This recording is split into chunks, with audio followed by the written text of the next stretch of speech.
Sobra ka deserve na mo ma-experience ang kaning mga butanga. Ang makakaon sa mga nindot nga kan-anan, ang makalaag sa nindot nga daganan, ug mapalit ang among gustong paliton, ug makatabang sa gusto na mong tabangan kung naami katabang, ug makahatag kung naami ikahatag. Deserve namon ni kay kanitanan, wala mi ginaasahan. Amo agyud nang hinaguan. Ug happy kay ko kay nakita kog partner nga pareha mi og prinsipyo sa kinabuhi. Nga ang kwarta makita ra na, pero ang higayon dili angay sayangan. Kay anytime wala ta kabalo sa tong kinabuhi. Ginuuray kabalo og kanon sa taniya kwaon.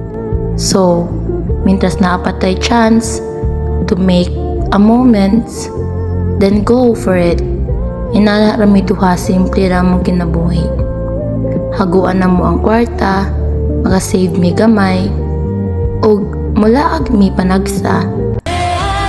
So we should never compare our life to others because we are blessed in different ways, and if we want to experience things in life, we have to work for it and put effort for it. But somehow, we also have to think for our future. So, hinahinay anay, basta nindot lang jud mabuhi sa kalibutan nga dili ta dalo, daghantag mga experience, daghantag moments, daghantag time nga ihatag sa tuwang loved ones, and dili na to hayaan nga dalon ta sa kwarta kung dili kita ang modala sa kwarta. My point is, kailangan ang kwarta dili na to kaayo kuptan ug maayo.